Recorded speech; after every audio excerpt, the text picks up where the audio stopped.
Привет всем зрителям канала Power Device. Сегодня речь пойдет о смартфоне Realme GT Neo 2. Девайс этот достаточно удачный по многим аспектам. Производительность, автономность, дисплей и так далее.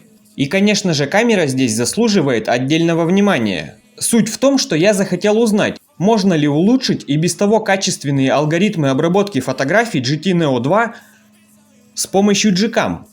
Забегая немного вперед, скажу, что если вы владелец этого смартфона, то знайте, что с камерой вам однозначно повезло, так как я для тестов подбирал 3 подходящие версии Gcam, и все они не смогли должным образом переплюнуть родную камеру Realme, хотя во многих других моделях смартфонов это удается сделать. Здесь же нюансы есть, как в предустановленной камере, так и в сторонней, которую я тестировал. Впрочем, давайте я вам все покажу наглядно и расскажу.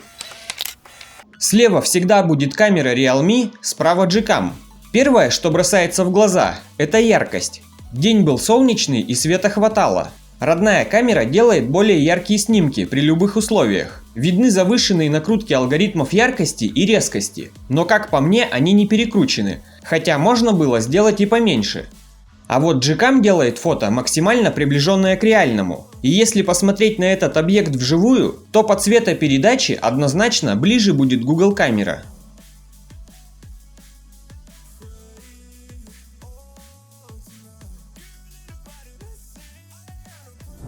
Также и на следующих снимках. Эти фото сделаны в тени. Во-первых, цвета снова перекручены у родной камеры. И на фоне нее Google камера выглядит блеклой. И я не пытаюсь сказать, что Gcam лучше. Нет, мне самому больше нравится снимок родной камеры, хоть его палитра и завышена.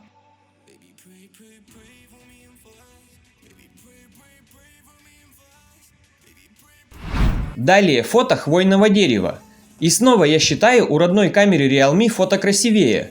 Посмотрите, как у него выделяются нижние веточки. Хотя, как вы уже поняли, это работа алгоритмов. И вживую эта ветка выглядит максимально приближенно, как на фото справа.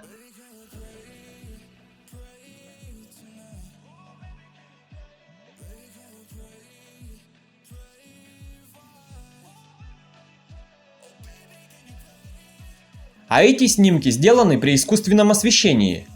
В принципе, ситуация не меняется. Обе фотографии качественные, придраться не к чему.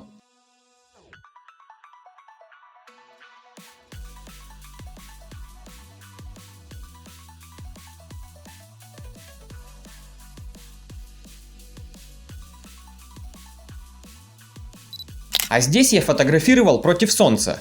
Конечно, резкости больше выдает родная камера. И яркости, так же как и везде, больше на ней. За счет этого на капоте появился небольшой пересвет, но он совсем незначительный. В целом, я думаю, снова камера Realme здесь симпатичнее.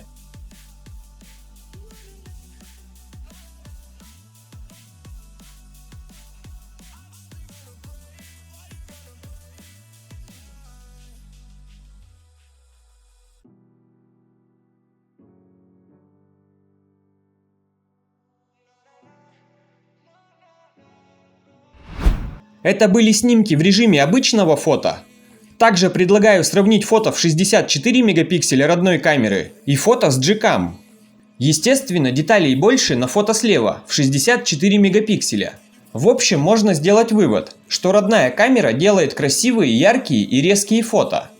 Но вот единственный минус, как по мне, это то, что в ней, так сказать, на грани накручены алгоритмы яркости, цвета и резкости.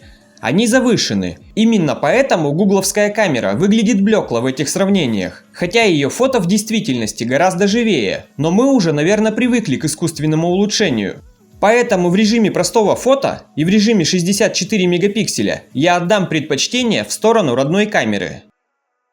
Далее давайте посмотрим на фото в ночной съемке. Этот режим компания Realme позиционирует как суперночной, с минимальными шумами. Действительно, на сделанном фото можно увидеть качественную работу алгоритмов, но вот опять присутствует некая перекрученная искусственная обработка, и даже создается впечатление, что наложен легкий цветовой фильтр. Что же касается Google камеры, то в этой версии ночной режим тоже непрост.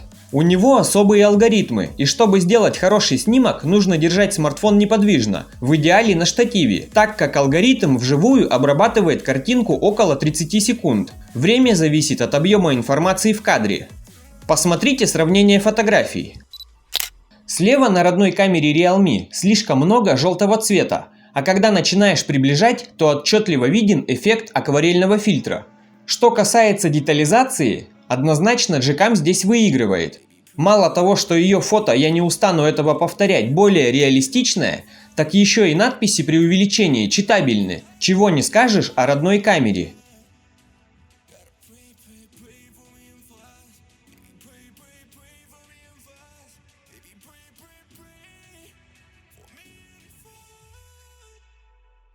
В общем, если основная камера оказалась лучше на Realme, то ночная съемка в разы лучше на Google камере. Здесь не поспоришь. Сейчас предлагаю перейти к селфи-камере и рассмотреть ее фото. Здесь похожая ситуация, как и с основной камерой. Яркости больше на фото слева, но контраст не завышен, что меня порадовало. А вот резкости чуть больше на Google камере, да и деталей на ней больше.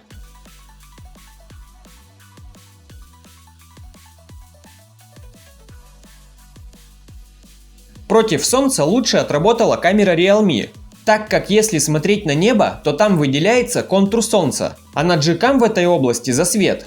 Но лицо при этом на обоих снимках не пересвечено, что немаловажно.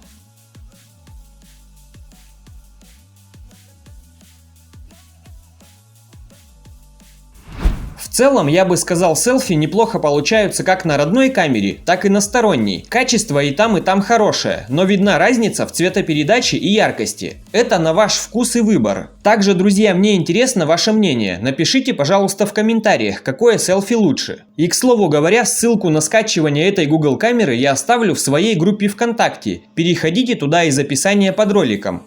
Считаю, что ее стоит установить как минимум для ночной съемки и селфи, а может кому-то понравится и основной режим фото. Что же касается видео, то здесь я не увидел никакой особой разницы.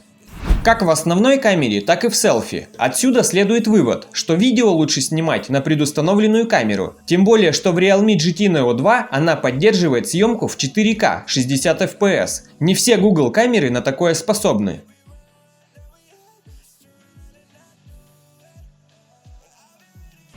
Какой же из всего увиденного следует вывод? Realme GT Neo 2 обладает достаточно качественной камерой, которая способна запечатлеть четкие фото с хорошей детализацией. Но как я упомянул в обзоре ранее, лично мне кажется, что алгоритмы яркости и контраста можно было сделать чуть ниже, так как не стоит забывать о так называемой живости изображения, а ведь она тоже очень важна. В общем, друзья, с меня обзор, с вас оценка и мнение в комментариях. Выбор только за вами. Не забывайте подписываться на канал, нажимайте колокольчик. На этой ноте буду завершать обзор. Всем качественных снимков, увидимся в следующих роликах. Пока-пока.